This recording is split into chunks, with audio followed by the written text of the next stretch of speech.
kita apakah apa yang akan berlaku semester ni, perjalanan kelas kita, finite element method course ni.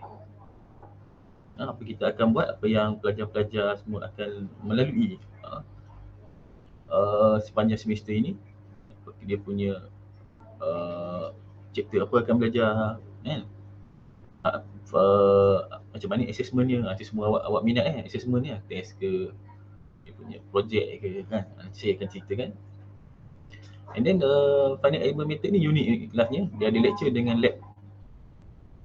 Okay, kita ada kombinasi lecture dengan lab, 2 hours lecture and 2 hours lab. For your class, for your section, and this semester, lecture is today, I mean on Monday 10 to 12, and then lab session, lab pun sama secara online jugalah lab 10 to 12 tomorrow or every Tuesday, setiap hari Selasa. Saya akan dibantu oleh seorang lab instructor, our postgraduate student, namanya Mr. Hazman. Saya tak pasti Hazman ada ke tak dalam ni. Hazman join tak? Ada Hazman? Dia tak ada dah, dia tak join lagi. Apa, nanti saya ingat saya ajak dia join sekali. Whatever kita punya discussion di dalam group, dia tak perlulah join kelas saya ni pagi-pagi ni, hari Isnin ni. Mungkin whatever discussion di dalam group yang telah kita buat, group WhatsApp tu, dia boleh follow lah discussion dalam tu. And then whatever mungkin instruction ke apa dia nak bagi instruction, dia boleh guna group yang sama lah. And then awak pun sama, group kita tu jangan takut lah kalau awak nak bagi pandangan, pendapat, share something dalam tu. Just guna dah kita group tu, anggap itu group kita bersama. Group finite element section 1, 2, 2 itu our group. Bukan group saya seorang, group kita bersama. So you can mungkin ada course related, boleh tanya soalan berkaitan dengan course, ataupun berkaitan dengan akademik, awak boleh tanyalah.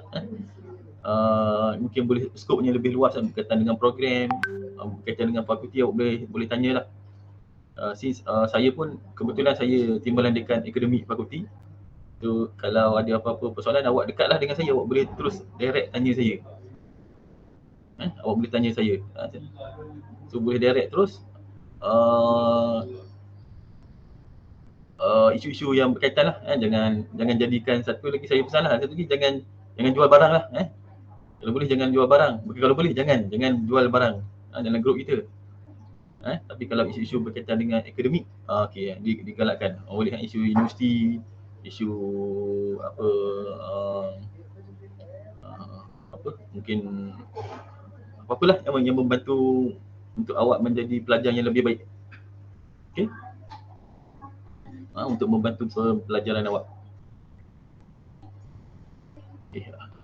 Okay, saya harap awak semua dah ready dah di rumah masing-masing. Mungkin ada di universiti, duduk dengan selesa, ada peralatannya. Okey, ada okey, saya sebut peralatan. Okey, untuk finite element ini you have to have PC lah, you have to have a PC at least, or a laptop, because we going to use a special software yang mana you cannot install the software in your handphone. Okay. Kalau kelas-kelas lain, mungkin kelas-kelas yang lebih berunsur kita kata sembang, kelas sembang, masuk kelas dengan sembang, ada kelas-kelas macam tu kan. You boleh follow menggunakan handphone, you boleh follow kelas menggunakan handphone. Tapi kalau untuk finite element, handphone tak cukup. You need to have a PC or a laptop. Okay, Windows PC, Windows laptop. Mac, Apple Mac tak boleh, because Lisa only supported by Windows PC, or Windows laptop lah. Mac tak boleh install. And then you need to have a good internet connection. Kalau internet tak bagus, tak boleh nak follow kelas lah, tersangkut-sangkut kan. Itu requirement lah, that's the requirement. Okay, kita proceed. Okay, kita tengok apa akan berlaku semester ini. Ada soalan tak sebelum saya move? Sebelum kita move, ada soalan? Tak ada. Tak ada, Doktor. Tak ada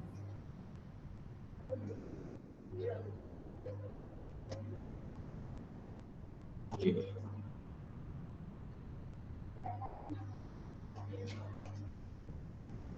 Okay, boleh nampak saya change screen?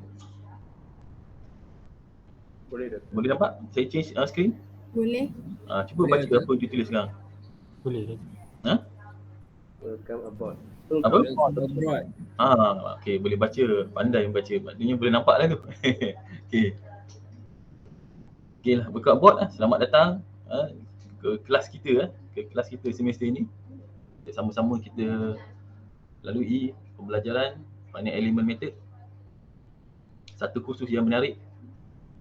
Kursus ni, Finite Element ni sangat menarik kerana ada involvement komputer. You boleh buat simulation. You simulate the problem, solve the problem, you simulate, you boleh dapat tengok dia bergerak. Kalau you dah belajar SolidWorks kan, so you dapat bayangkan macam mana Finite Element ini. And then on top of that, kita belajar juga dia punya teori dia. We going to learn the theory behind it. Not only the software, how to use software, but we going to learn the theory or the equation behind the software. Tapi bukan in terms of dia punya programming, tapi in terms of the mathematics of how the software solve structural, heat problem, fluid problem, okay, and so on. Yang kita akan tengok nanti. Just first, saya wish awak welcome on board. Selamat datang. Kita akan sama-sama melalui pembelajaran 14 minggu ini. Okay, awak semua pun dah tahu minggu ni tak ada mid-sem direct straight 14 minggu. Okay. Yang ini saya dah cerita sedikit tadi berkaitan dengan perjalanan kelas. Kita ada lecture dengan lab. Okay. Monday and Tuesday, same time 10 to 12. On Monday and on Tuesday 10 to 12. Lecture by me and then instructor Mr. Hazman. Kita akan lalui pembelajaran melalui Google Meet. And then you need to have a PC and laptop and good internet connection. And then you need to install software, namanya Lisa software, Lisa. Bukan Lisa Blackpink, Lisa software. Bila you Google ni, you type Lisa FEM ataupun Lisa FEA. Kalau you type Lisa saja, nanti keluar Lisa Blackpink. Nanti melencong ke tempat lain pula. Lisa FEM. Nanti saya akan tunjuk macam mana nak install dia. Okay. Next, this is the topic. Okay, and the week. Saya ada letak date sekali tu. Yang mana dah kita susun di sini pada minggu ke berapa, tarikhnya bila, apakah lecture topiknya, apakah lab topik, aktivitinya, dan juga bersama assessment bila sekali. Kita boleh tengok daripada table ini. Okay, so today, hari ini 11 hari bulan kita start kita punya first class. 11 hari bulan hari ini. Kalau kita tengok week 1, saya ajar cara baca dia. Week 1, date 11 hari ini. Besok 12, so date 11 hari 12. Lecture topik hari ini course briefing saja. Okay, course briefing. Sama juga besok, lab topik aktivitinya hanya lab briefing saja. Okay, Mr. Azman akan masuk kelas esok, lab briefing. Mostly lah, saya rasa lab briefing esok ajar awak macam mana cara untuk install Lisa. Okay, sebelum kita start kelas, you need to make sure that you have install Lisa. Lisa software 8.0 dalam you punya PC or laptop. And then minggu kedua barulah okay, kita boleh mula lab tu. Okay, and then next week minggu kedua 18 dan 19, so kita akan start kelas introduction to finite element, and then dalam lab ni pula ialah introduction to LISA. Okay, saya akan cerita apakah finite element, apakah dia punya advantage, disadvantage, the concept behind it, introduction to finite element. Ini sama juga lah LISA nya, macam mana cara nak guna LISA lah. And then week 3, okay, axial and torsional, lecture topik axial and torsional element. Kalau perasan kita susun kita punya kelas kita punya kelas dan kita punya lab supaya dia kita kata pair di antara lecture dengan lab. Awak masuk kelas, awak belajar lecture dulu, saya akan ajar dia punya teori, the basic, the fundamental, concept behind it, and then lepas tu you buat lab supaya bila you masuk lab tu you dapat dia punya idea dia. Bila nak buat lab tu apa ini, apa elemen ni, apa dia punya sifat-sifat dia ini. Bila kita nak guna software tu kita dah tahu the element punya karakteristiknya. Okay, kalau masuk lab dulu tak apa, belajar teori, nanti nak buat lab tu jadi kurang faham lah, tak tahulah kan. So kita susun kelas ni bagi cantik. Lecture, belajar teori, konsep, fundamental konsep, masuk lab. Bagi dia ni selari ya. Okay. And then kelepasan semualah ada ke minggu-minggu seterusnya, minggu 4, 5, 6, 7 sampai lah ke minggu 14 lah, minggu 14. Kita tak ada mid-sem break.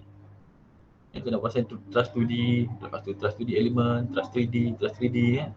Beam frame kita buat dia pair. Kalau dia tak pair pun sekurang-kurangnya saya macam contohnya yang saya perasan tak pair sini adalah minggu ke-13 ini 2D solid lecture tapi labnya shell element dulu.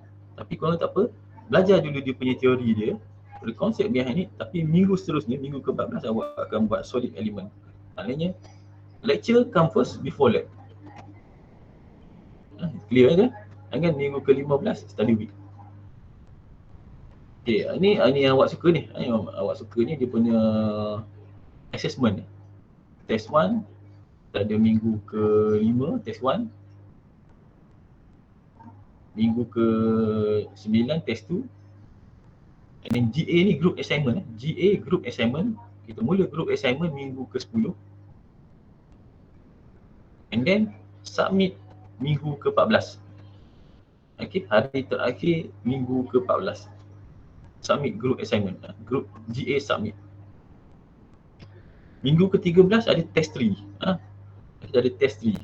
Khusus ini, finite element method ini, kita tak ada final exam. We don't have final exam. Okay, we only have test. But we have 3 tests. Test 1, test 2 and test 3. Okay. Nanti saya akan cerita I will explain more detail about what you're going to face in test 1, what you're going to face in test 2 and test 3. And then group assignment. Kita tak ada final exam. Harap semua faham, clear Clear? Clear doktor. Clear? Clear. Okay. Clear doktor. Okay, alhamdulillah. Kalau ada apa-apa soalan boleh mencelah je. Boleh celah lah.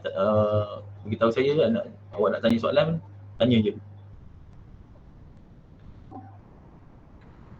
Okay, settle ni. Dengan ini settle. Okay, ini lab untuk sesi lab besok. Saya explain kat sini, and then Mr. Hazman maybe akan explain juga besok lebih terperinci. Tapi hari ni saya nak bagi gambaran dia apa yang berlaku di dalam lab. Lecture macam biasalah dalam kelas. Kita akan saya akan bagi lecture, tunjuk example. Okay. Dalam lab macam mana kita akan buat lab dia ada, kita dah ada, mungkin you pun dah ada, you dah download mungkin daripada past student, you punya senior maybe. Kita dah ada dia punya lab slide. Kalau kita tanya semester lepas punya senior, you dapat dia punya lab slide, kita ada lab slide. Okay. Lecturer, instructor apa yang akan berlaku mula-mula masuk, instructor akan tunjuk satu demo. Let's say belajar axial element, okay, dia akan tunjuk demo macam mana menggunakan Lisa solve axial problem. Dia tunjuk tu. So awak you kena fokus lah, bagi perhatian macam mana step dia. Selepas itu awak akan diberi satu soalan, iaitu aktivitinya awak kena buat sendiri. Awak kena buat sendiri aktivitinya itu. Siapkan, kalau boleh siapkan dalam kelas. Kerana based on experience, memang boleh disiapkan dalam kelas. Jangan tunda, jangan ada pemikiran atau pasang niat yang kata tak apalah, buat malam nantilah, buat petang nanti ke, dalam kelas ni lepak-lepak dulu, kan? Jangan macam tu. Target je siap terus dalam kelas. Kalau boleh habis kelas tu submit terus, kalau boleh, supaya petang nanti ke malam nanti awak boleh fokus buat benda lain dah. Tak payah fikir pasal lab ni. Lab, habiskan dalam lab je. Kerana kita bagi masa yang cukup, sangat cukup masanya, 2 jam. Biasa dia punya demonstration itu mungkin hanya ambil masa 15 hingga setengah jam je. Tengoklah berapa laju atau berapa kompleks dia punya masalahnya tu. Biasanya ambil masa dalam 15 hingga setengah jam je. And then you have another 1.5 hour, sejam setengah lagi untuk you buat aktiviti ni. Dan sebenarnya sangat cukup masanya, sejam setengah tu. Melebihi daripada cukup. Sangat melebihi daripada cukup untuk you buat. Siapkan aktiviti, tapi kita bagi masa you submit before pukul 12 malam keesokan harinya. Dia example-nya besok hari Selasa. Besok hari Selasa you buat lab 10 hingga 12. Okay, 10-12. You bukan perlu submit sebelum pukul 12 malam yang hari Selasa tu, tapi sebelum pukul 12 malam hari Rabu ni tu. Ni ada lebih kurang 1 hari lebih lah dah cukup lah sebenarnya tu. Tapi saya bagi masa lebih kerana based on experience, ada pelajar-pelajar yang gagal submit dalam masa yang ditetapkan. Kalau saya pernah bagi masa sebelum pukul 12 malam hari lab itu, ramai yang tak submit. So saya extend, semester lepas saya extend, saya tambah 1 hari lagi, before 12 AM the following day. Itu pun ada lagi yang tak submit. Make sure you submit dia punya lab, kerana lab ini saya ambil attendance. The attendance record by submission. You submit lab activity, bagi saya bermaksud pelajar-pelajar itu hadir lab. Kalau pelajar hadir lab saja tapi tak buat aktiviti ni, bagi saya tak hadir lab. Kerana di dalam lab besok, sesi lab bukan saya yang conduct. Saya tak tahu siapa yang hadir. Okay. I don't know who attend the class or who absent. Mr. Hazman yang conduct the class. Saya conduct lecture, saya tak conduct lab.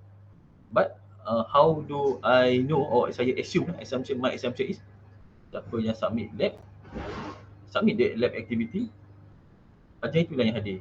Tapi kalau hadir saja, tak submit lab activity, dianggap tidak hadir. Okay, so daripada based on submission, saya akan ambil sebagai rekod kehadiran. Please make sure you submit semua lab activity. Kerana lab session kita ambil kira sebagai kehadiran, and you need to attend at least 80% of the classes, total classes. You dah tahun 3, saya tahulah you semua pun dah tahu ini rule tu, 80%. And then activity evaluation. Okay, you punya submission, lepas you submit, kita akan bagi juga, sebenarnya kita akan bagi di hujung di depan dalam dia punya lab punya slide tu, di hujung belakang tu dia ada dia punya jawapan dia. Ni lagi nak bagi tambah lagi mudah bantu you. kita dah ada jawapan dalam belakang tu. Bila you buat aktiviti tu, you boleh check you buat betul salah. Kalau samalah dengan jawapan itu, betul lah buatnya. So you ada peluang untuk adjust, betulkan sampailah sama sebelum you submit. Okay, itu maksud saya activity evaluation itu. It is a self-evaluation process. You evaluate sendiri you punya jawapan. Saya tak marking, saya takkan maki-maki bagi balik kepada awak. You tengok balik, you compare you punya jawapan with the given answer, and then from there you can evaluate yourself. Kalau betul, alhamdulillah, maknanya you dah dapat, you faham lah nak buat macam ni. Tapi kalau tak betul lagi, don't worry, keep trying, and then insyaAllah saya jamin at the end you akan dapat juga itu. Okay, dengan syarat as long as you keep trying, jangan give up. Okay, and then okay, setiap selepas demo, before demo lah, maknanya ini last minggu ini, lepas tu minggu lagi sekali. Okay, Syarah akan bagi Mr. Hazman lah, Mr. Hazman akan bagi, dan saya akan bagi juga dalam kelas reflection berkaitan dengan lab ni. Sebab saya akan check, saya tidaklah tanda tapi saya check, saya akan check tengok siapa yang submit, siapa tak submit. Yang submit tu submit betul ke tidak, saya akan bagi feedback lah. Kita panggil tu activity reflection. Reflectionnya mungkin dari segi submission, saya akan bagi kata ramai yang belum submit kan, atau kalau dah submit alhamdulillah saya bagi reflection, alhamdulillah semua submit, semua jawapannya betul. Okey, ada soalan ni berkaitan dengan lab session? Tak ada doktor. Ada clear Tak ada. Awak ni Okey. cepat tangkap semua Okey. Okey. Dalam final element ini kita punya CLO course learning outcome. Dalam final element ini dia ada 3 main things yang saya nak hasrat kita. Bila awak belajar ni, yang pertama saya nak awak dapat dia punya knowledge dia. Specifically dalam final element method ni. Knowledge, dia punya final element method knowledge, awak faham dia punya fundamental konsep dia. Okay. Faham cara macam mana calculation dibuat secara manual. Okay. Faham macam mana nak apply dia. Know how to select elemen yang bersesuaian dia. Kalau kes ini apakah elemen yang sesuai, kita akan belajar nanti. Kadang mungkin saya sebut sekarang awak tak tahu, nanti kita akan belajar nanti. Tapi the main things, the keyword here is the knowledge. Harapan pertama, kita nak at the end of the course, at the end of the semester, okay, when you finish this course, you will have the knowledge in finite element method. That's the first thing. The second thing, modern tool usage.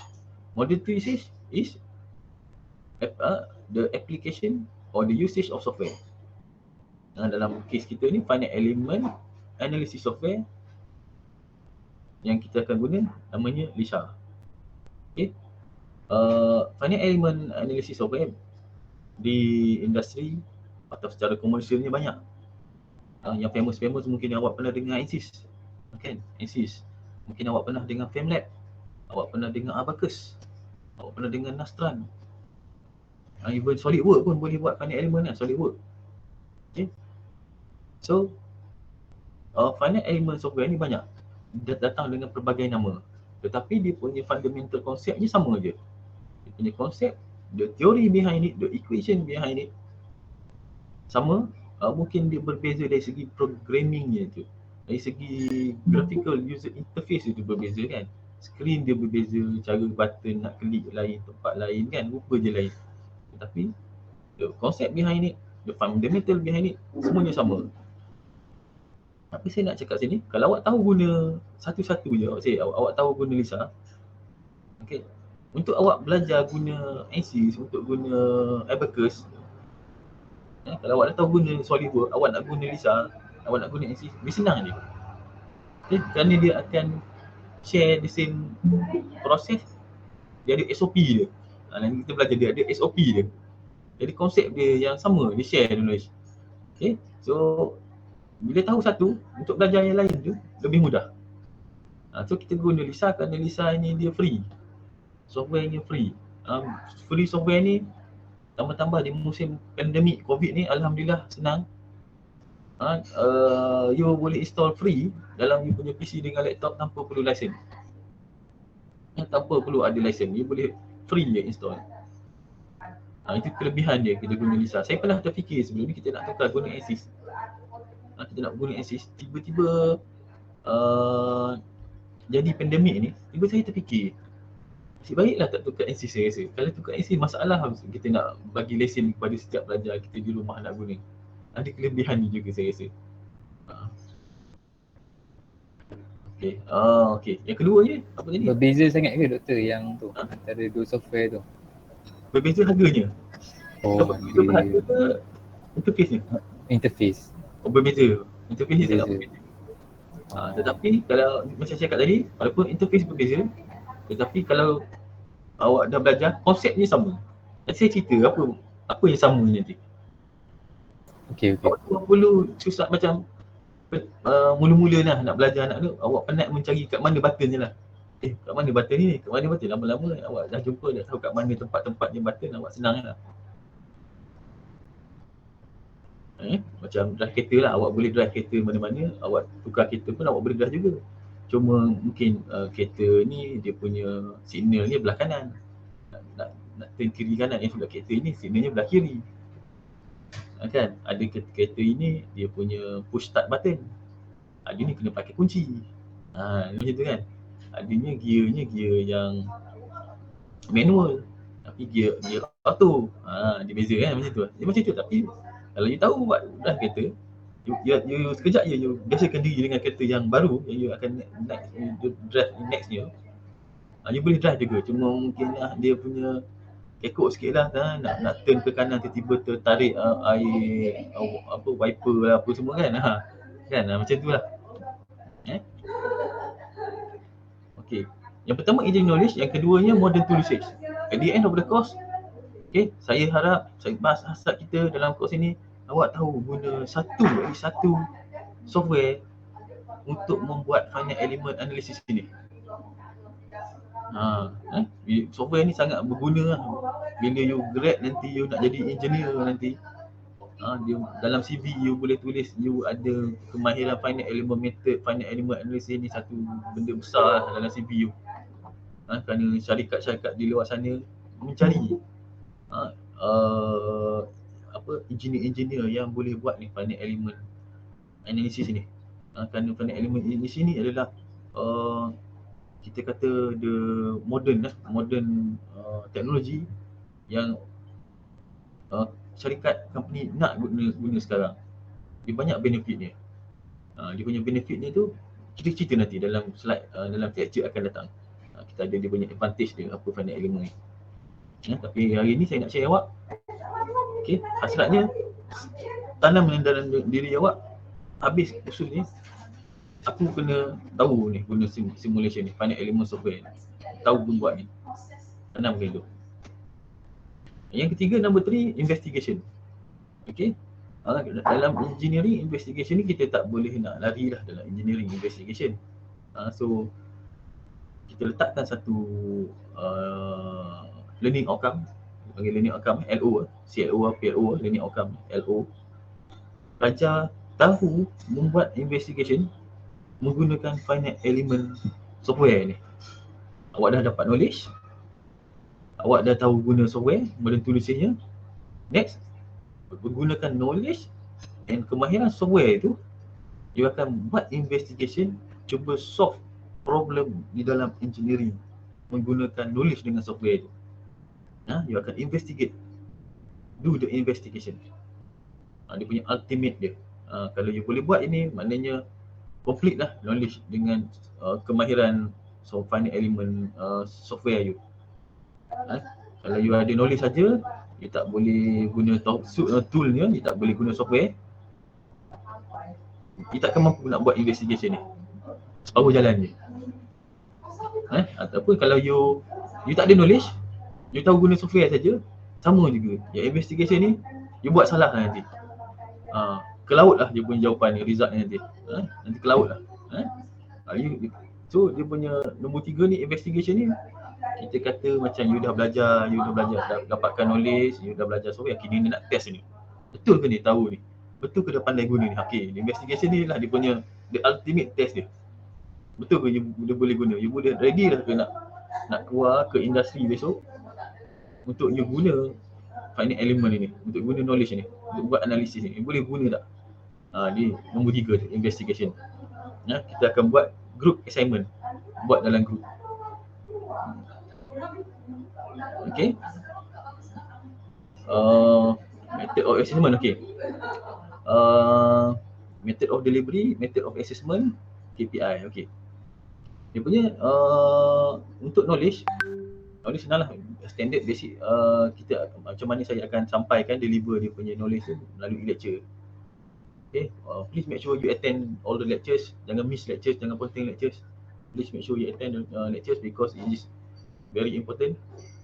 Ya, waktu dalam lecture ni saya akan deliver dia punya konsep, knowledge. Kalau you miss nanti you miss lah, you tertinggal lah dia punya konsep, nanti blur lah, senang cerita blur lah. Kenapa?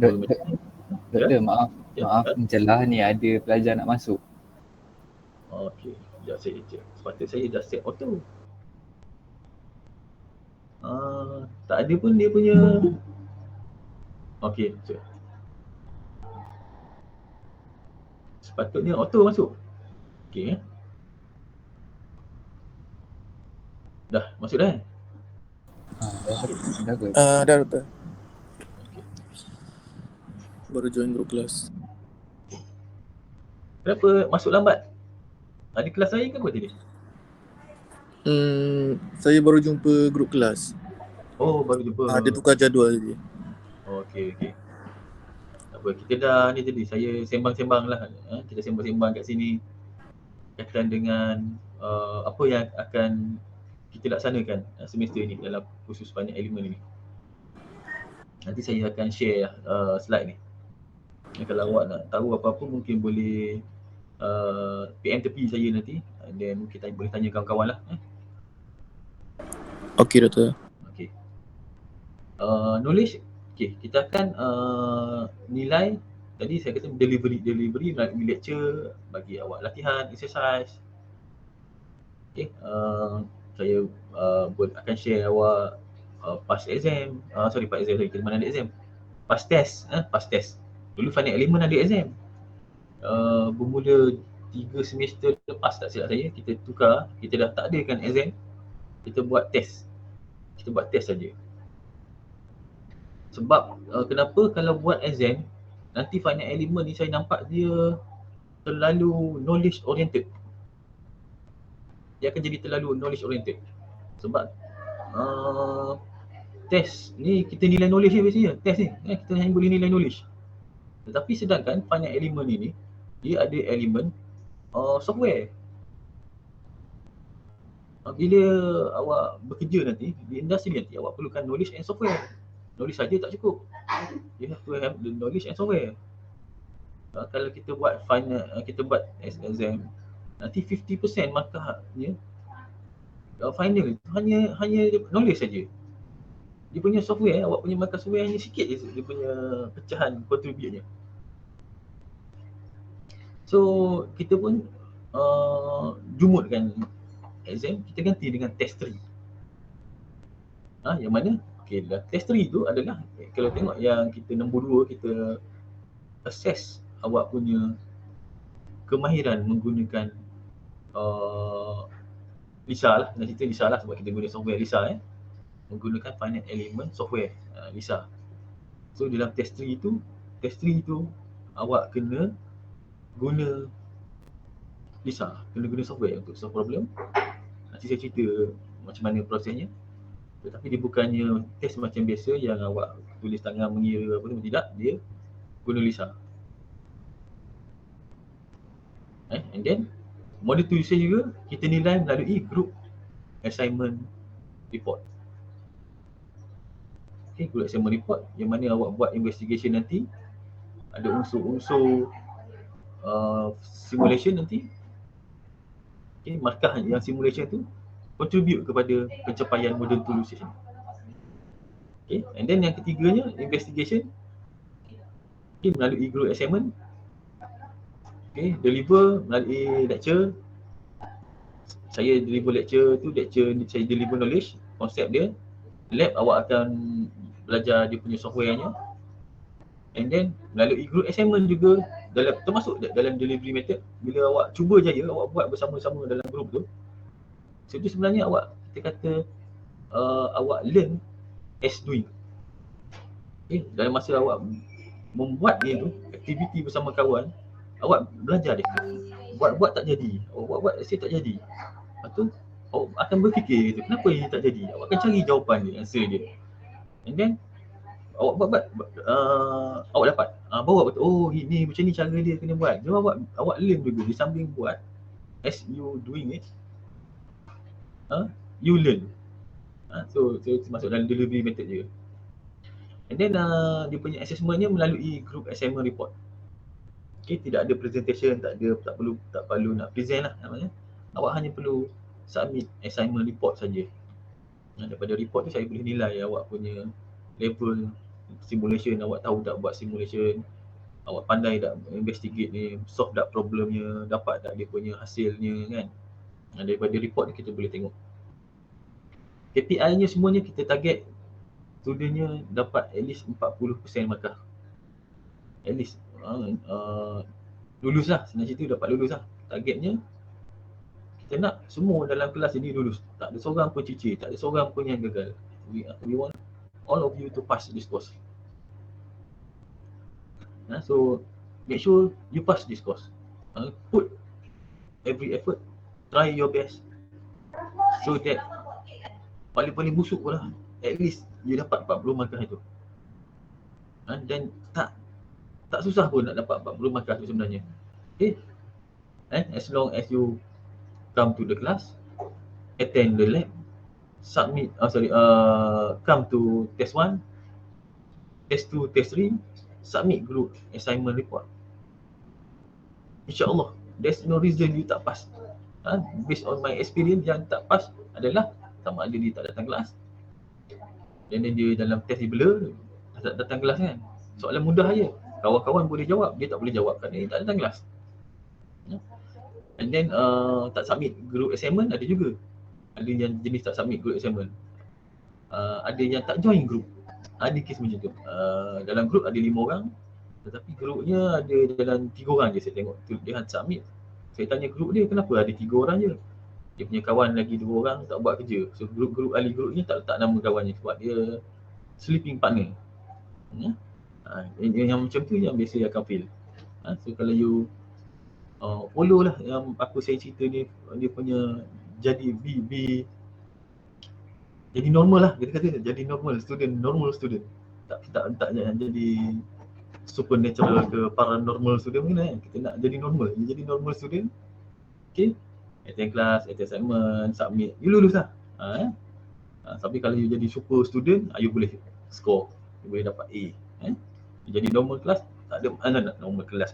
You become a normal student, there's no reason you tak pass. Itu saya punya jaminan saya. Kalau you tak pass, adalah something yang tak normal you punya tu, abnormal tu.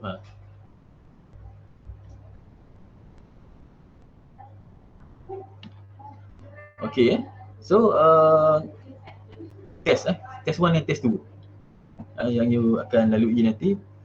Ada test 1 dengan test 2, yang ini nilai knowledge. Okay, saya cakap tadi, kita nak test you punya finite element method knowledge, dia punya fundamental dia, theory behind it.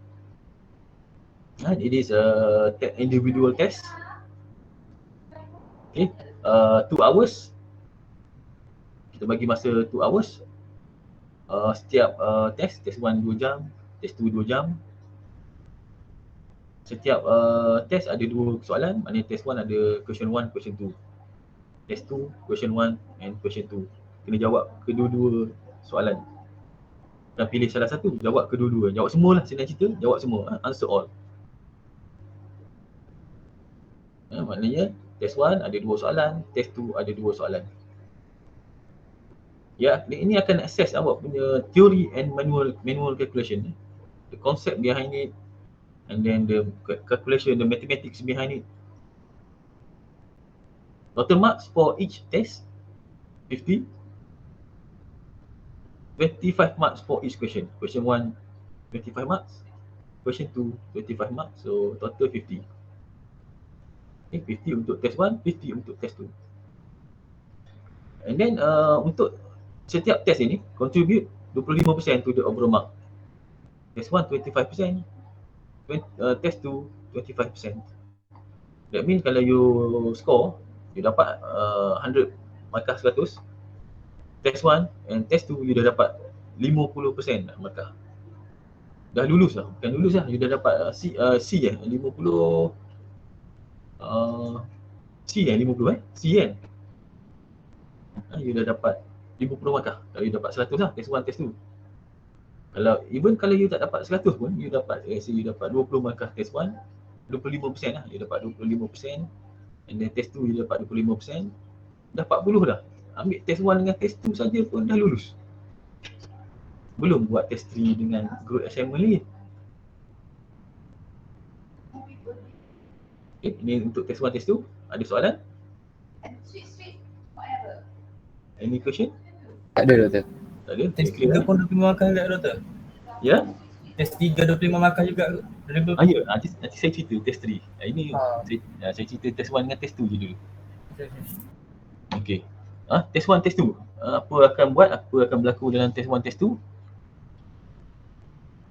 Kita akan ada satu declaration form. Declaration form ni macam untuk biasalah yang final lah, sebelum you ambil final ada satu declaration form yang you kena sign lah. Tak nak meniru, tak nak kan, akan jadi pelajar yang baik apa semua kan, betul kan, yang jujur semua kan. You have to fill that declaration form. Saya akan share. Sebelum test you need to submit the declaration form. And then test 1 dan test 2 ni handwritten, you kena tulis dengan tangan lah, you tak boleh type. You tak boleh type sebab sekarang ni dalam belajar online ni kan you ada access Microsoft Word, Microsoft Excel lah apa kan, you boleh type. Tapi final element ni kita minta you tulis tangan, handwritten. Ini sebagai salah satu langkah lah untuk elakkan salah laku pelajar lah, meniru ke kan. Kalau bagi type nanti you boleh share jawapan, kata-kata you lah, kemungkinan ada pelajar yang akan share jawapan. Then bila type ni senang lah, so copy tukar nama je lah, tukar font ke, tukar nama, size font, font punya jenis kan. Seorang buat Arial, seorang buat Times Roman kan, anda dapat lain dah kan. Kita minta tulis tangan. And then pengiraan dia ada calculation dia, final element ni, kerana dia involve number. Involve number, we going to use lots of matrix dalam final element ni. So matrix ni dia punya calculation ni dia agak kita kata banyak lah, panjang besar matrixnya. It can go up to maybe 10 times 10 matrix size. 10 kali 10 matrix size. Belas-belas tu jarang jumpa lah. Belas-belas tak ada lah. Saya rasa paling banyak saya pernah tengok dalam soalan, saya rasa 12 kali 12. Tapi biasa kita cuba keep below that. Maybe 10 times 10, 8 times 8. Dia punya matrix tu. So bila matrix ni besar, dia sangat membantu kalau you guna Excel. Ini bukan wajib tau guna Excel ni. Di sini saya kena ulang sebab dia jadi isu dulu. Ada pelajar kata wajib guna Excel. Mungkin pelajar tersebut dia tak pandai nak guna Excel, disebabkan dia rasa kena guna Excel, wajib guna Excel, dia komplain. This Excel is not compulsory. Ia adalah sunat. Sunat. Kalau you buat, you guna Excel, okay, dia akan membantu you untuk dapat calculate dengan lebih cepat. Tapi kalau tak guna Excel pun tak apa. Tak ada siapa nak marah. Saya pun tak marah. Cuma bagi saya you rugilah. Sunat macam ni lah. Kalau buat untung, tak buat rugi kan. And then kalau you tak nak guna Excel, you boleh guna calculator macam biasa. Tapi dia punya pengiraan dia, proses dia slow lah kalau guna calculator ni. Bayangkanlah kalau matrix 10 kali 10, dia nak darab matrix, dia nak tambah matrix guna calculator kan. Itu pun kalau possible, saya pun tak tahulah possible ke tak dia nak buat tu. So saya dalam kelas kita saya akan banyak tunjuk example ni kita guna Excel. Dia nak train you guna Excel ni. Ni kelebihan dia. Satu lagi kelebihan finite element ini, di samping kita belajar software Lisa, siapa-siapa yang tak biasa guna Excel akan belajar guna Excel dalam kelas saya. Kalau sebelum ni jarang guna Excel, tak pernah guna Excel, baru first time jumpa Excel ke apa, yang akan jumpa Excel dalam kelas saya. Saya satu-satu added value lah join finite element kelas ni, menggunakan Excel. Dan jangan surprise tau kalau awak dah biasa guna Excel, awak dah tahu guna Excel. Jangan surprise tahu kawan-kawan awak yang tak tahu guna Excel ni. Jangan terkejut, saya dah puas terkejut dah ni. Sepanjang saya mengajar finite element rasa ni dah semester ke-16 saya ni. Saya dah puas terkejut dengan student ni. Yang tak pernah guna Excel pun dia jangan terkejut. Tak tahu nak plot graf dengan Excel pun ada. Jangan terkejut. Kalau awak dah tahu, okey, alhamdulillah. Tapi kalau tak tahu, jangan risau. This is the class. You're going to learn how to use Excel. Okay, and then after that, you tulis tangan, you kena tulis tangan tadi. Walaupun you guna Excel, tapi you kena salin balik dengan calculation ni, jawapan you dalam Excel tu, you kena salin balik kat atas kertas. Kita bagi masa lama, 2 jam kita bagi. Sebelum ni kalau sebenarnya, kalau di dalam dewan, sejam setengah je. Because you have to do it manually. Ini sebab di rumah saya bagi peluang, saya bagi chance, mungkin dengan masalah internet slow ke, you nak upload, you nak submit, you nak download, upload semua tu. Perlukan masa, kita bagi 2 jam. Sebenarnya sejam setengah je sebenarnya. Dulu sejam setengah je test ni. Musim COVID ni je kita bagi 2 jam. And then after that you have to snap lah. Ambil gambar jawapan tu yang you dah tulis handwritten tadi, ambil gambar, convert dia jadi PDF file dan submit. Kita akan guna Otter. Dia punya semualah, soalan test, soalan apa semua kita guna Otter. LMS Otter. Saya akan bagi you punya group assignment pun dalam Otter, you kena submit group assignment Otter. Saya bagi soalan test dalam Otter, you submit dalam Otter.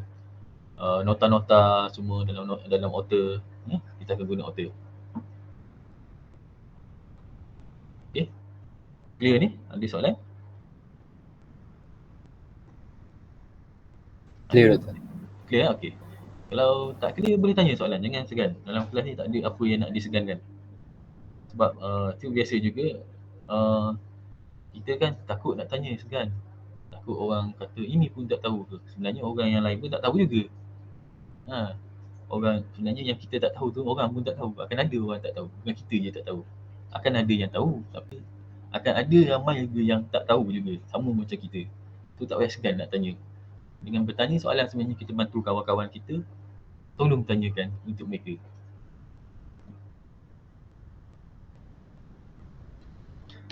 Okay, test 3. Okay, tadi dah test 1, test 2. Test 1, test 2 kita uji knowledge kan.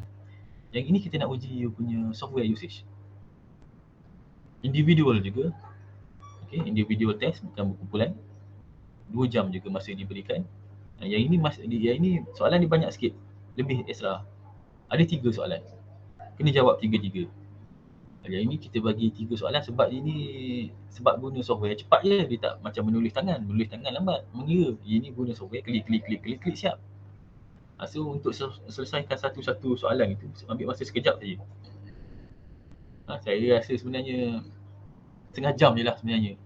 Setiap soalan tu setengah jam je. So awak ada 3 soalan dalam sejam setengah je. Setengah jam lagi tu macam bonus lah, masa bonus lah saya bagi. Awak punya masa bonus. Okey, 3 soalan, jawab 3-3. Yang ini akan nilai assess finite element analysis software application. You punya kemahiran mengaplikasikan finite element software analysis. Total marks 75 because of 25 marks for each question. Ada 3 question. This one we contribute 25% to the overall marks.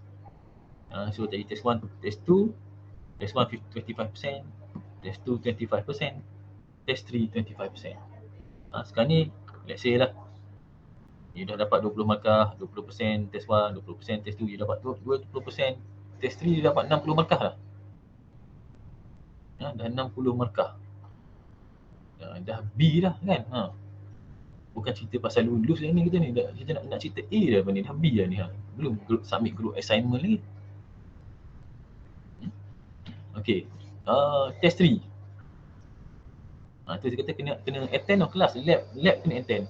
Kalau lab you don't attend the lab, okay, you tak boleh buat test ni.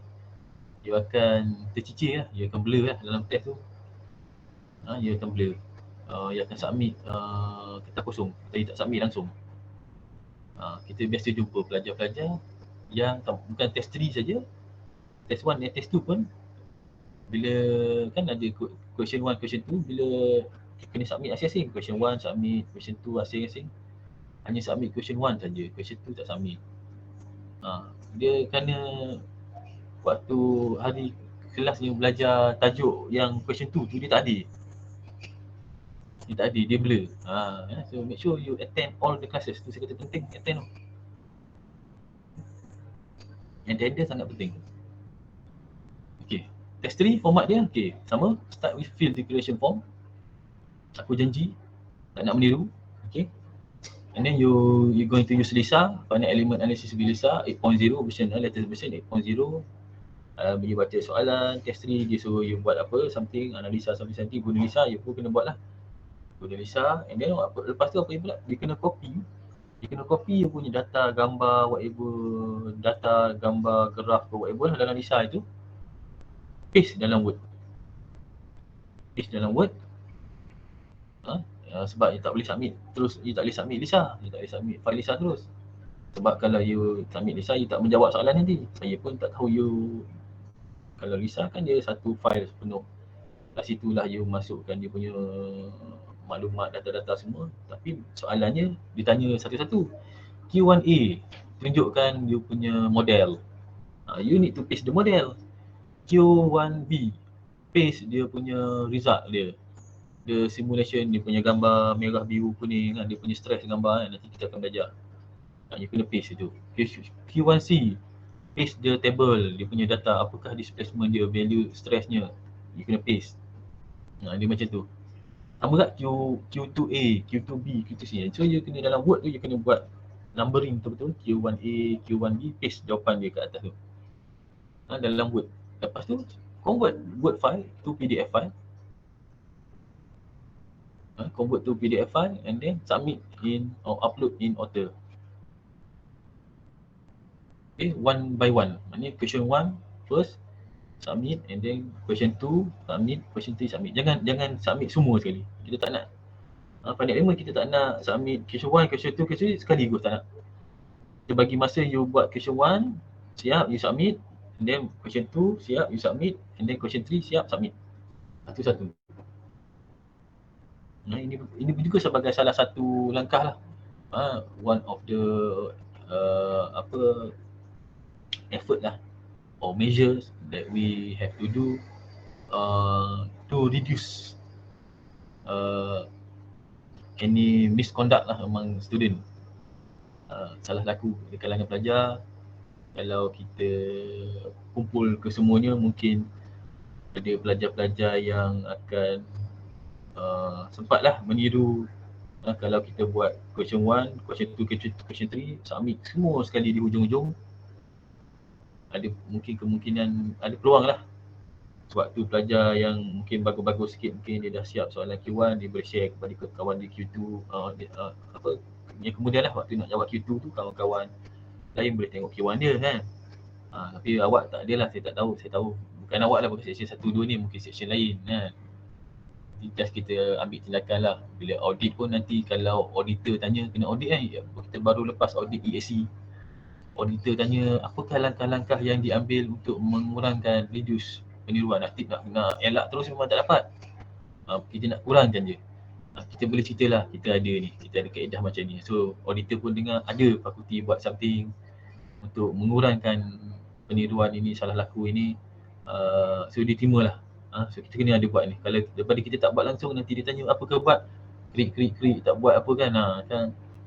Tak sedap lah kan, tak dapat lah kita full accreditation kan. So kita sama-sama doakan bulan September lepas kita baru selesai full accreditation untuk program kita punya program kita ni lah, BDD ni. Okay, harap-harap dapat full lah, dapat 6 tahun. Sama-sama doakan. mungkin ada kalangan awak yang terpilih lah. Ada beberapa pelajar yang kita pilih untuk ditemuduga oleh panel interview hari tu, bulan September hari tu. Okay. 11 lah.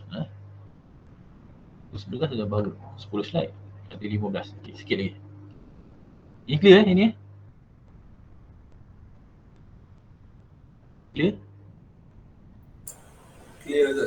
Clear. Okay. Clear kata. Ada lagi dengan saya dah keluar pergi dan mentang-mentang boleh cross negeri dah sekarang ni ke kan? Awak nak cross negeri ke mana? Awak memang dah dekat kampung lah. Kalau pesyarah mungkin tengah drive kereta sambil mengajar kan.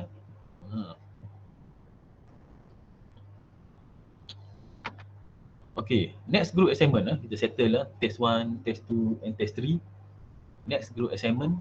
Okay, group assignment will start at week 10 and then finish week 14. Okay, group assignment dia punya tajuk nanti secara detail nanti saya akan share kemudian lah. Bila kita nak start nanti group assignment, saya akan bagi instruction dia kena buat apa. But for the purpose of today, saya boleh mungkin share lah dia punya yang pas-pas punya assignment yang pernah kita buat. So dia punya group assignment ni dia punya flow dia lebih kurang lah dengan yang lepas-lepas, mungkin tajuknya berlainan. Okay, group assignment ni yang lepas-lepas kita buat you kena simulate, pelajar-pelajar perlu simulate the real problem.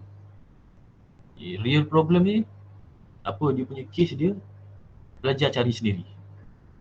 Cari di mana? Cari di dalam jurnal di internet, di dalam online. Okay. Apakah topik selection dia punya topik yang dipilih oleh pelajar terpulang kepada preference, minat pelajar, minat grup. Dia buat dalam grup ni, grup assignment ni 5 orang satu grup, discuss dalam grup. Apakah minat pelajar? Kalau minat structure, okey, cari tajuk structure. Kalau minat fluid, cari tajuk fluid. Kalau minat heat, cari tajuk heat. Heat transfer. Sebab kita akan belajar tu. Kita akan belajar macam mana guna finite element untuk solve structural problem, macam mana guna finite element untuk solve fluid problem, macam mana guna finite element untuk solve heat problem, heat transfer problem. So nanti bila dah belajar, you ada preference sendiri, you rasa yang mana lebih senang, lebih menarik kan. Decide sendiri dalam group topik selection itu. Tapi yang pentingnya cari satu jurnal yang mana dalam jurnal itu dia belum buat simulation lagi. Janganlah ambil yang dia dah buat simulation, jangan. Ambil yang dia belum buat simulation. Itu yang tajuk lepas-lepas lah. Tapi SEM ini kita belum decide lagi. Saya tengah bincang dengan pensyarah section lain. Mungkin kita boleh buat, boleh ambil yang ada yang dah buat guna simulation tapi dia guna software lain. Mungkin dia guna ANSYS, mungkin dia guna Abacus, tapi kali ni kita nak try guna LISA. Kita nak compare, dapat sama ke tidak? Macam tu. Boleh juga. Kita belum decide lagi soalan ni macam mana. Tapi basically involve dengan jurnal. You kena cari jurnal, topik yang you minat, yang mampu you buat. Jangan cari yang kompleks sangat. Yang kompleks susah nak buat. Ini bukannya master PhD ni. Ini projek finite element khususnya ni. 10 minggu ke 10 hingga minggu ke 14 ni, ada lebih kurang 5 minggu je untuk dibuat ni. Jangan cari tajuk yang nak kena buat 10 tahun. And then literature study, you kena buat literature study. Literature study ni jurnal-jurnal juga, you dah ambil topik, you cari topik-topik yang berkaitan dengan topik yang you dah select. Cari jurnal-jurnal yang berkaitan dengan topik yang dah dipilih. Let's say you dah pilih tajuk study heat transfer macam tu kan. Heat transfer di dalam dinding contohnya kan.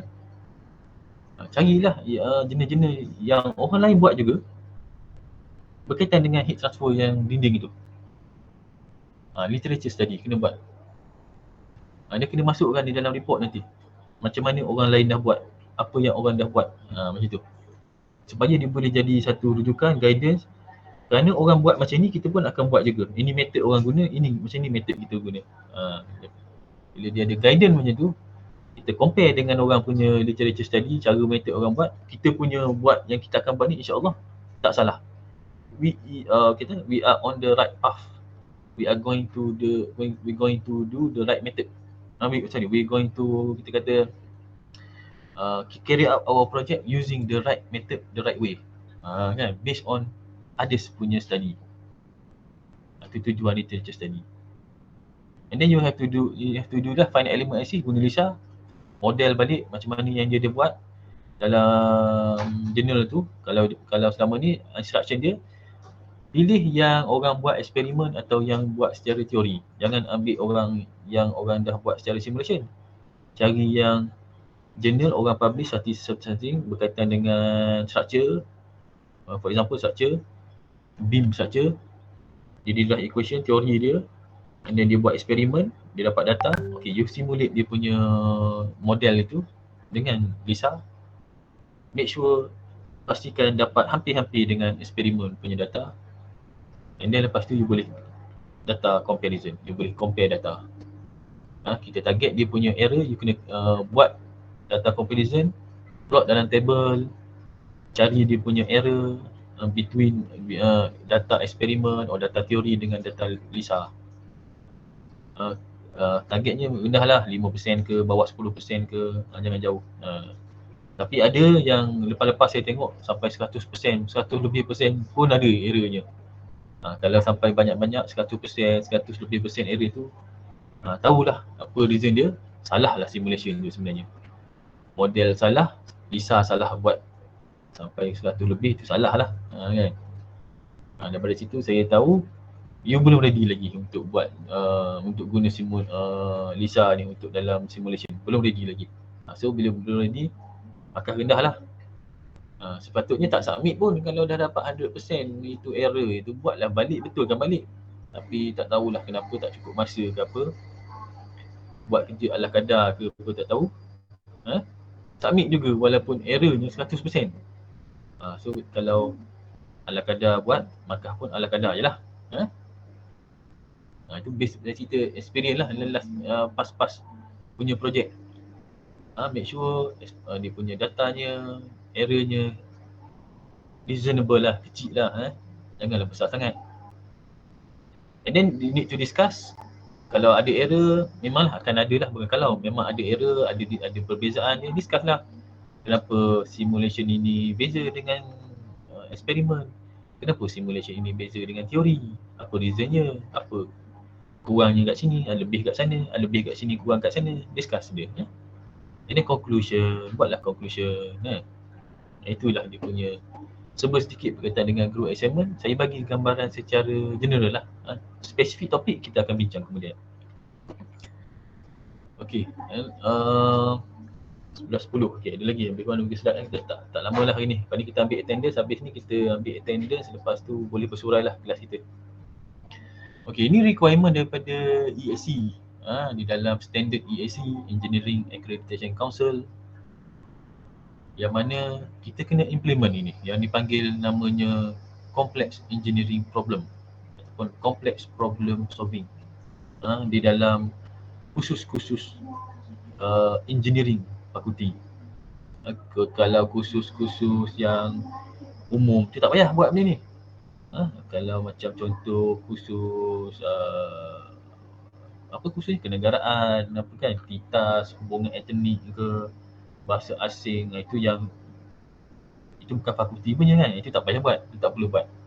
Tapi kursus engineering, core engineering, banyak elemen, static, dynamics, thermo, fluid dan sebagainya lah, yang memang core engineering ini, kita perlu ada elemen-elemen ini. Pensyarahan saya lah, pensyarah perlu masukkan elemen-elemen kompleks engineering problem ini dalam soalan, di dalam pastikan assignment, projek yang pelajar buat ada elemen ini. Kerana apa kita nak train pelajar biasa dengan kompleks engineering problem. Bila pelajar grad, bekerja di industri nanti, di luar sana nanti, soalan-soalannya, soalan saya sebut soalan macam nak periksa lagi, problem-problemnya, design yang perlu dihasilkan, masalah yang perlu diselesaikan, dia masalahnya memang masalah yang kompleks. Dia kompleks masalahnya. Kalau kita tak train student di universiti ini berdepan dengan problem-problem yang kompleks ini, kalau kita bagi yang simple, straightforward, nanti keluar besok terkejut lah, culture shock. Belajar kat universiti simple aja, belajar kat universiti belajar 1 tambah 1, 2 darab 2, kan? Tiba-tiba keluar di industri besok dah suruh buat lain pula, X tambah Y, kan? Nampak? Kan awak pun tahu lah analogi tu kan. Kalau saya ajar awak 1 tambah 2, 3 darab 4, tiba-tiba di industri besok W darab V, kan lain dia punya tu kan. So kita nak supaya kita ajar X tambah Y, W tambah V darab V di universiti juga, awak keluar nanti benda sama. Itu analogi dia. Kan. So kita ajar di sini, apakah dikatakan kompleks? Biasanya di industri, ini WP1, WP7 ni dia punya kod lah. Coding dia, label dia untuk kategori kompleks dia. Yang ni bukan kita buat ni, WP1, 2, 7 ni bukan kita buat. Ini datangnya daripada Engineering Council. Yang pertama, kenapa apakah yang dikatakan complex problem? Yang pertama, complex problem untuk selesaikan dia perlukan depth of knowledge. Knowledge yang mendalam dalam satu bidang. Kalau kita dalam finite element, knowledge yang dalam finite element lah. Kalau just surface knowledge, kalau satu problem itu hanya boleh diselesaikan dengan menggunakan surface knowledge, dia tidak kompleks. Itu yang pertama. Yang kedua, WP2 tu, range of conflicting requirement.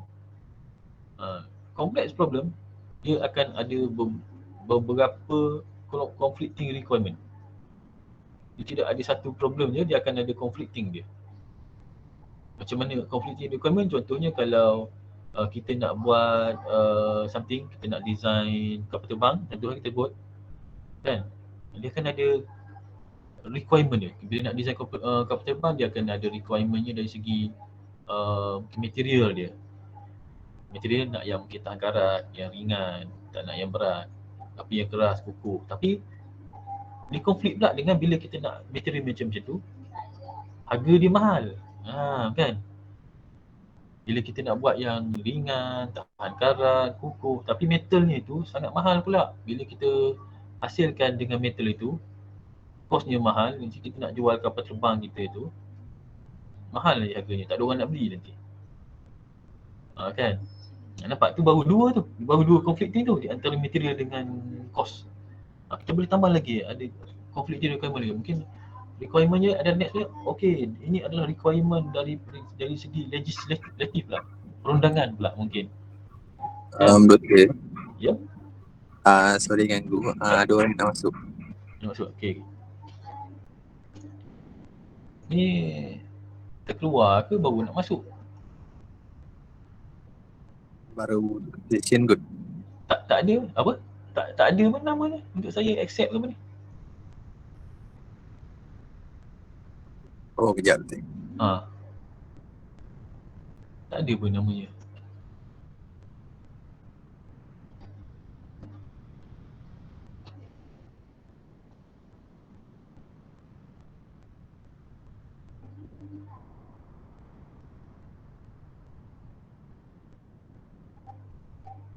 Dah masuk lah? Belum?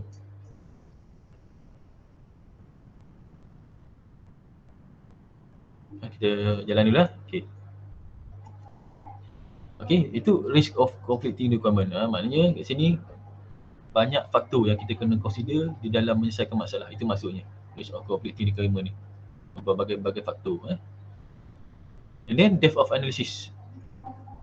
Depth of analysis salah satu juga adalah ciri-ciri adalah problem itu adalah problem yang kompleks. Ya, depth of analysis ni bila kita nak solve problem tu, kita kena buat analisisnya lebih dalam. Kita bukan hanya calculate satu di depan. Contoh kita nak kira stress something, kita just masukkan dalam formula, stres dalam BIM, masukkan formula-formula dalam BIM, dah terus dapat jawapan. Itu tidak kompleks. Kan? Kita kena ada lagi yang lain tu. Untuk kira depth itu, nak kena stres itu, kita kena kira lain. Kita kena kira benda lain dulu, baru sebelum dapat. Nampak dia ada berkait-kait tu kan. Depth of analysis. Tapi saya tak nak cerita detail lah. Untuk benda tu sebab yang untuk kita finite element ni saya pangkah tu. NA tu maknanya tak berkait lah dengan kursus ini. Kursus lain akan cover. Okay, finite element tak akan cover ke semua 7 ini. Yang mana saya tip tu saja yang kita akan cover. Yang kita akan cover adalah WP1, WP2, okay, range of conflicting requirement, dan WP4, familiarity issues. Yang depth of analysis required, not applicable untuk finite element. Extent of applicable codes, not applicable juga untuk finite element. Extent of stakeholder involvement and requirement, not applicable. Interdependence, not applicable. Itu khusus-khusus lain yang akan cover. Finite element cover WP1, WP2, WP4 saja. Kalau kita buat semua, cover semua, oh sakit lah. Susah janji soalannya, susah sangat pelajar nak solve nanti. Kita ambil 3 je. Dan yang keempat tu, familiarity issues. Assignment given are non-familiar problem. Ini kenapa reasonnya kita guna journal. Okay, kita guna journal kerana journal sifat dia ada novelty. Data-data yang dipublish di dalam journal, dia adalah novel. Novel ni maksud mana? Dia macam new. Novel ni new. Belum ada orang pernah buat. Kan? Sebab belum ada orang pernah buat, dia boleh publish result dia tu, datanya tu, finding dia tu di dalam journal. So, bila belum ada orang pernah buat, hanya dia je yang boleh pernah buat. So, kita boleh anggap dia punya problem tu problem baru, non-familiar, yang tak familiar, yang baru, jarang-jarang orang buat. So that's why assignment, project, group assignment kita, kita perlu cari journal, result dalam journal, kerana journal itu adalah ada novelty-nya, dia non-familiar problem. Kita dengan cara guna journal itu simulate problem yang di-publish dalam journal, kita akan fulfill requirement familiarity issues ni. Itu salah satu cara lah kita ambil pensyarah-pensyarah finite element, khusus finite element method ni, kita decide untuk kita fulfill requirement familiarity issues ni melalui journal, literature review journal itu, topic selection by journal. Okay, and then WP5, 6, 7 tu tak ada kaitan lah. Saya rasa nanti pensyarah-pensyarah yang berkaitan, khusus-khusus lain akan explain lah. Bila awak masuk khusus mereka, dia akan explain ni lah. Ada explain tak? Ada tak pensyarah explain ni? Berkaitan dengan ni, WP1 sampai WP7. Ada tak? Ada siapa-siapa boleh tolong jawab? Belum betul. Kalau ada tak? Tak ada, Doktor. Belum ada. Tak ada eh? Oh, nak kena suruh kan ni? Nak kena suruh pensyarah explain. Okey, saya assume pensyarah explain ni sepatutnya pensyarah kena explain. WP1 dengan 7 ni mengikut kursus masing-masing lah. Kalau kursusnya WP3, WP5, WP6 dia kena explain lah sepatutnya. Okay, tapi awak aware tak dalam kursus awak punya assignment, kursus-kursus lain ada benda ni, elemen ni? Aware tak? Aware tak? Aware tak? Tak aware? Aware, okay. Aware tu dah okay lah, at least aware tu alhamdulillah. Tapi nak lebih baik lagi, explain lah. Nanti saya ni lah kena keluarkan arahan kepada pensyarah untuk terangkan kepada pelajar berkaitan ni WP 1, 2, 3, 4, 5 dan 7 ni. Supaya pelajar faham, aware, dan bila kita buat satu-satu projek, assignment itu, bila kita aware ni, kita lebih menghayatinya. Okay. So saya rasa awak faham lah dia punya hasrat dia di sini, hasrat council, engineering council. Bila di universiti dah diberi latihan-latihan, biasakan dengan membuat pelajar biasa menghadapi masalah-masalah yang kompleks ini di industri besok, tidaklah terlalu culture shock, tidaklah susah nak kita kata masuk asimilasi ke dalam real problem, real life yang awak akan hadapi nanti. Okay, WP. Okay, next. Okay, ni about Lisa. Tadi about group assignment. Okay, sekarang ni kita punya Lisa. Lisa, macam saya cakap tadi, finite element software hanya untuk Windows saja. Mac tak boleh. Mac tak boleh. Kat mana awak boleh, itu dia punya alamat, ataupun nak mudah, type je Google Lisa FEA ataupun Lisa FEM. Type Lisa saja, keluar Lisa Blackpink. Tak percaya, cuba. Nanti awak melencong ke tempat lain. The latest release of Lisa is 8.0.0. Itu latest release lah. Last saya check, saya melepas 8.0.0. Tak tahulah, takut dia dah keluar 8.1. Kalau keluar 8.1, beritahu saya. Setahu saya 8.0. Dia free je. Free je, tak payah bayar.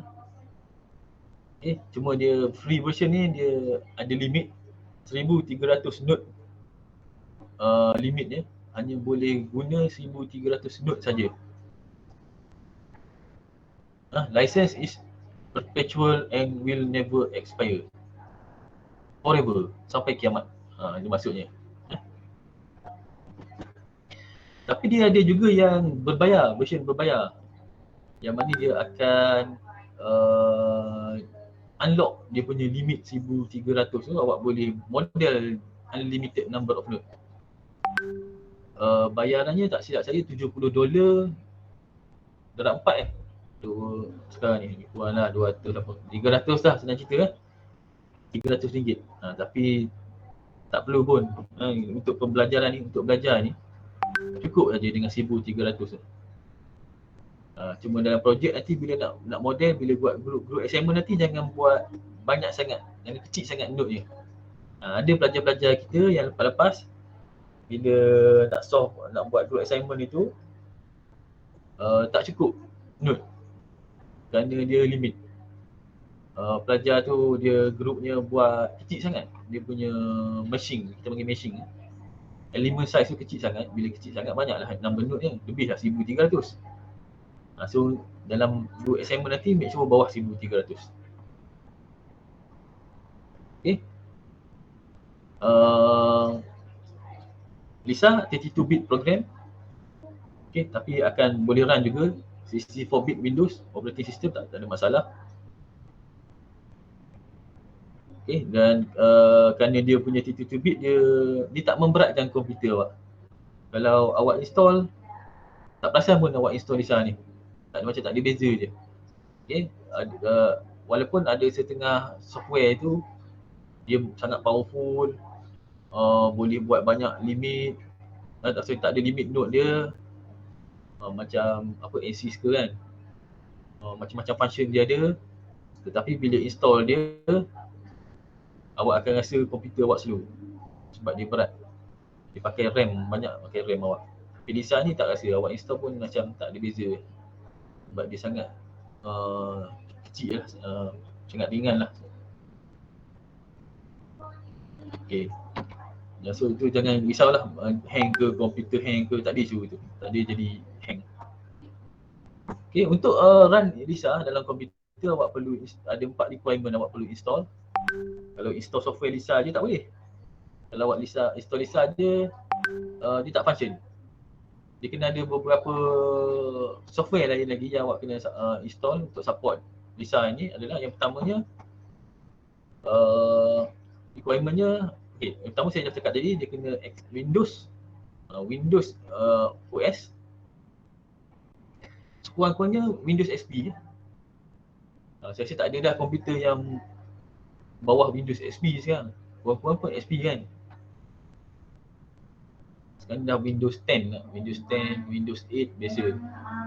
Windows XP, tu dah komputer dah lama lah tu, Windows XP tu. Windows yang lama-lama tu memang saya rasa dah tak ada dah sekarang ni.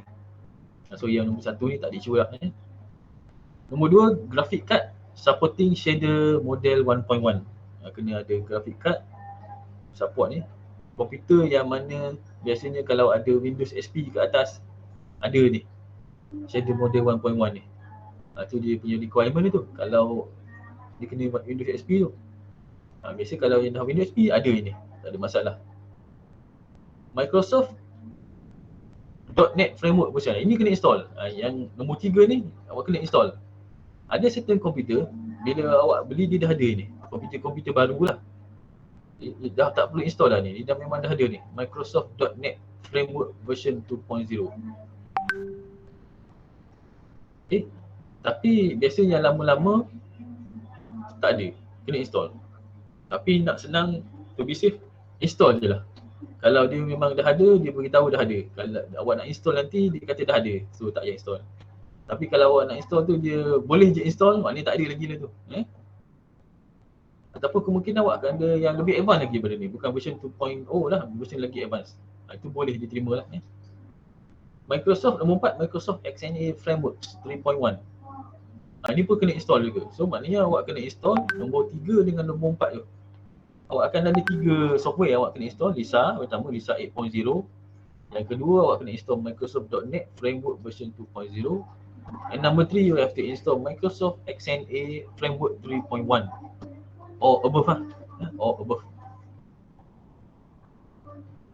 3 software Lisa plus 2 additional softwares.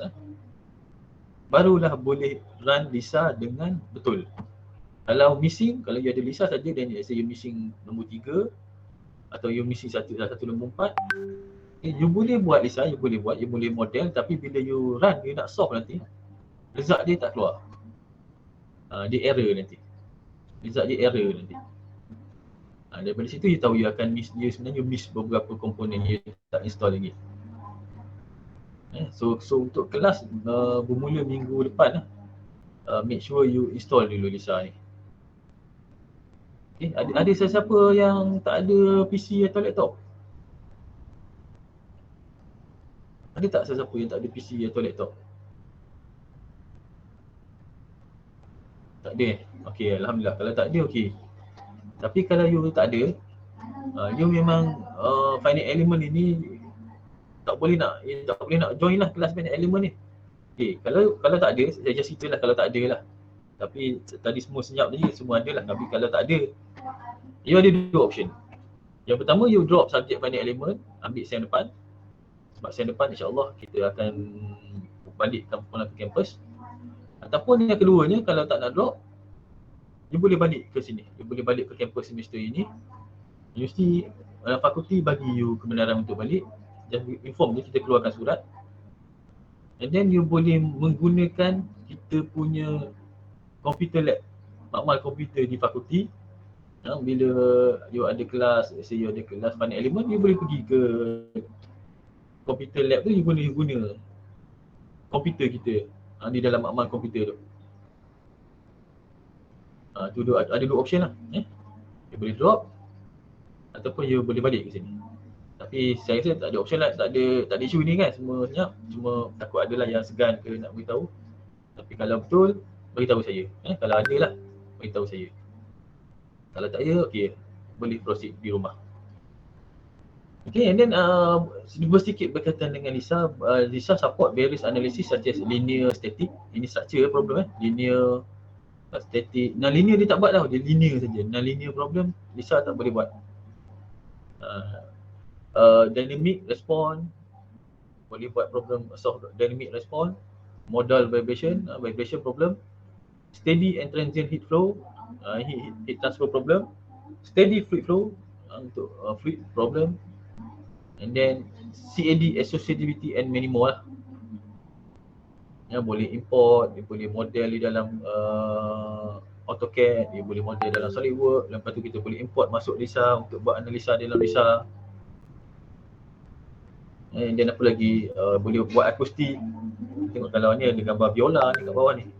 Akustik dalam biola, dia boleh buat magnetic. Itu tidak ada kaitan kita lah, magnetic more kepada electrical engineering kan.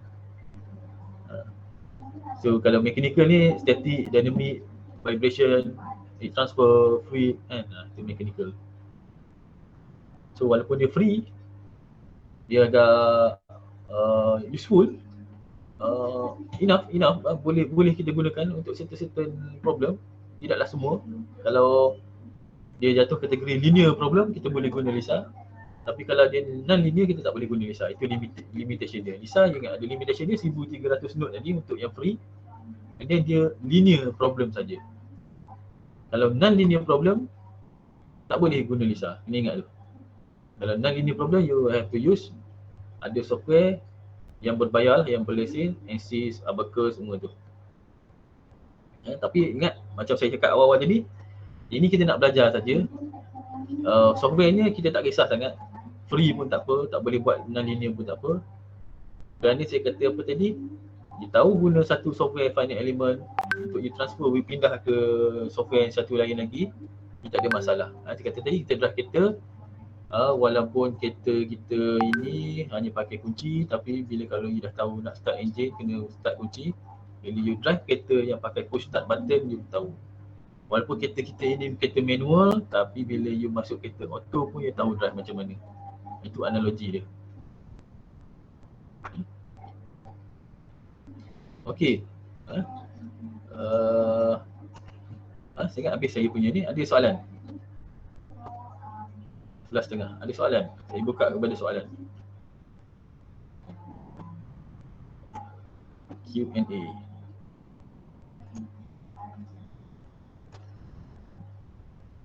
Ramai tak boleh masuk, dia duduk kat luar tadi.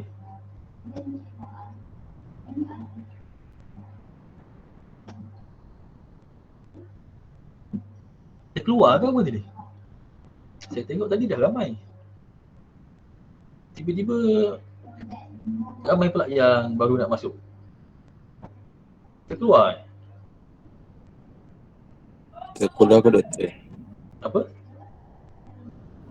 Terkeluar kot. Keluar Lepas tu nak masuk balik tak dapat Bila saya tengah duk present tu, tak dapat masuk. Saya kena tunjuk, mana saya kena sentiasa tunjuk yang Google Meet punya screen ni. Sebab tadi saya duk pandang PowerPoint saya. Ada soalan? Tanya je apa-apa boleh tanya. Prof nak tanya. Ada soalan Nak tanya. Aha. Untuk group assignment, satu group berapa orang? 5 orang. Okay. Saya boleh cerita sekarang terus group assignment, awak perlu buat dalam satu group 5 orang. Ahlinya bebas. Ahlinya bebas maksud saya, you boleh pilih sendiri dengan kawan-kawan yang you selesa bekerja.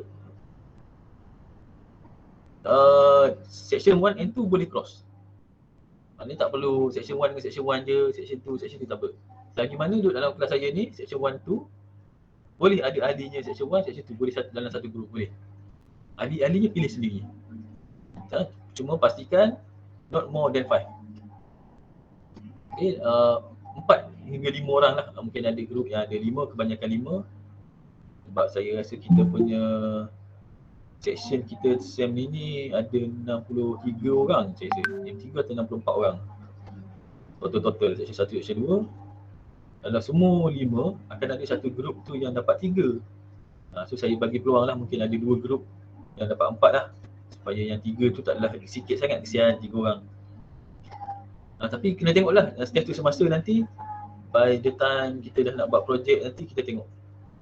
Kalau siapa yang tak ada ahli, siapa tak kenal kawan-kawan, kena kenal-kenalkan sekarang. Jangan tunggu nak buat projek, nak form group nanti tak ada kumpulan. Awak tahun 3, pernah lah datang UTHM kan? Tak ada masalah. Tapi kesian dengan junior-junior. Awak yang mana tahun 1 SEM 2, tahun 2 SEM 1,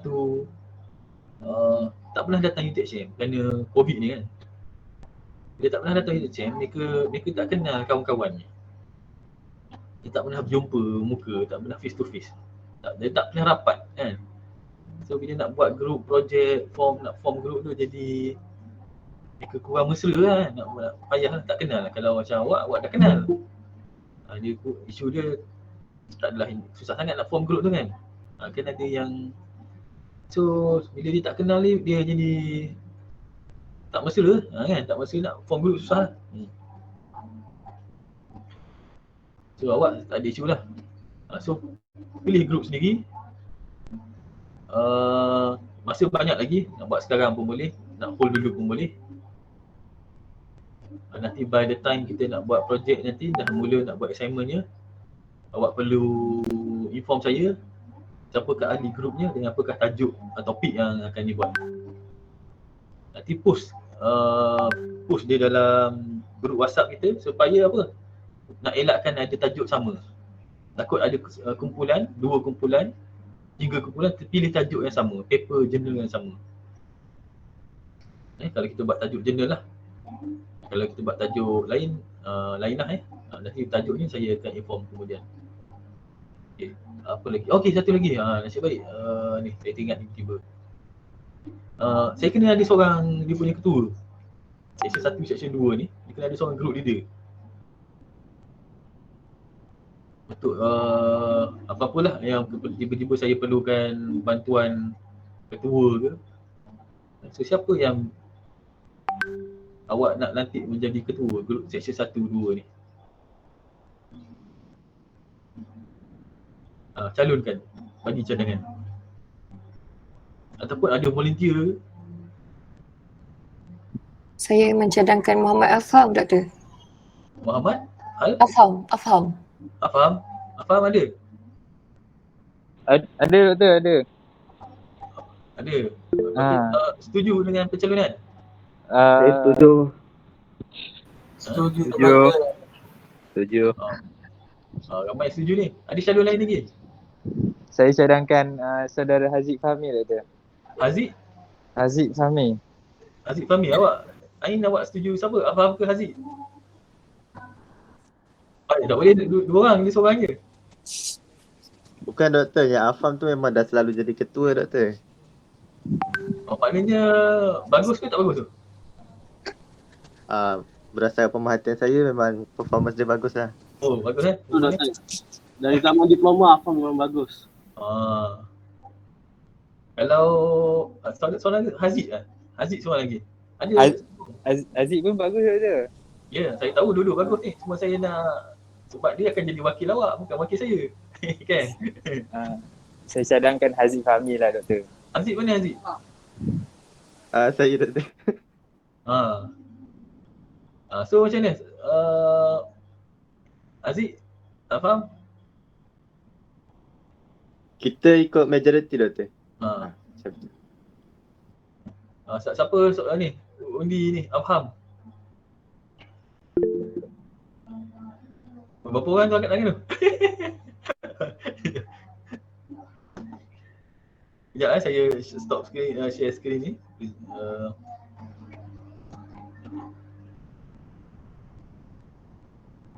Berapa orang dalam kelas ni kan ni? 57.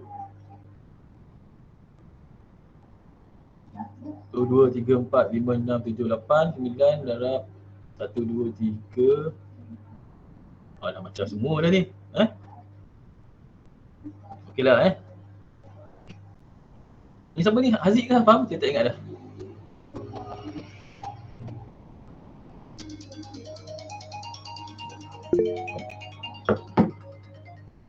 Okey dah. Faham? Boleh faham? Boleh lah Doktor, boleh lah. Faham?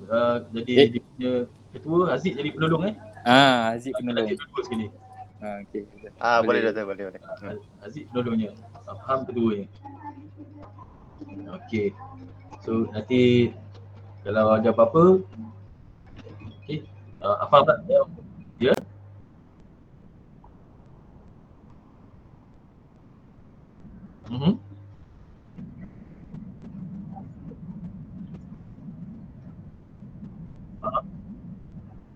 Test ni? Tak. Bukan kan? Okey, dia punya spesifiknya. Okey, saya patut saya tulis tarikh itu, saya spesifik. Sekejap saya ni. Kita dah ada pun tarikh sebenarnya. Terima kasih bagi tahu. Saya patut masuk sekali dalam slide tadi tu, tarikh spesifik. Saya pergi buat minggu pula. Sekejap ya, saya buka dia punya teaching plan namanya. Apa? RPP, Rancangan Pengajaran dan Pembelajaran Islam ni.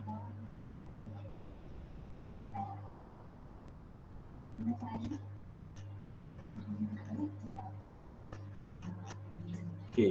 Test 1, minggu kelima, 10 hari bulan 11.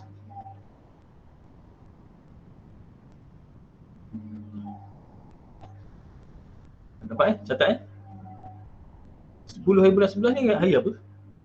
Ni penyelaratnya dalam cerita Dr. Sri Yulis. Rabu malam lah ni. Tapi dia punya orang kata tarikh-tarikh ni kemungkinan lah boleh berubah lah. Kemungkinan atas beberapa faktor. Saya tak pasti Dr. Sri Yulis dah check belum dengan cuti umum ke apa ni kan. Saya rasa biasanya dia dah check. Kadang-kadang takut ada pesyarah dia terlepas pandang, pergi buat test time tengah cuti umum ke kan, macam tu. Jadi kita terpaksa cancel lah kan. Pukul berapa doktor? Biasa malam kita mula 8.30. 8.30. 8.30 malam. Ataupun pukul 9 lah. 9 sampai 11 okey ke? Pukul 9 lah lepas settle solat isyak apa semua. 9 lah kot 9. Okey, test 2 week ke-9, 8 hari bulan 12. Boleh check hari apa ni? Hari Rabu juga ke hari apa ni?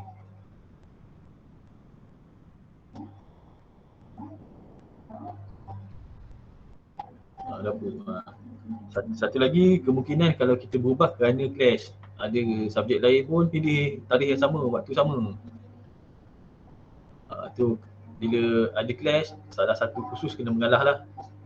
Sama ada dia mengalah atau kita mengalah. Tu pun menyebabkan faktor berubah juga tarikh. Tapi sekarang ni pegang je. Test 1, 10 hari bulan 11.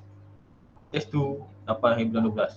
Kalau ada pesyarah lain beritahu nak buat tarikh ni, beritahu pandai elemen dah book. Setakat ni ada dah book dah tarikh ni belum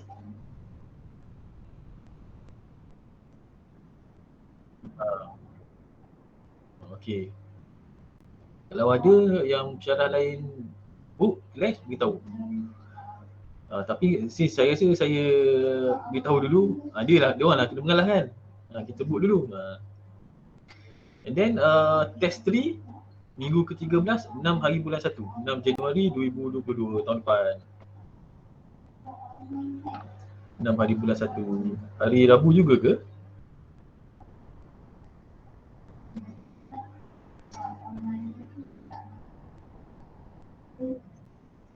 Hari Khamis pula ini. 6 hari bulan 1.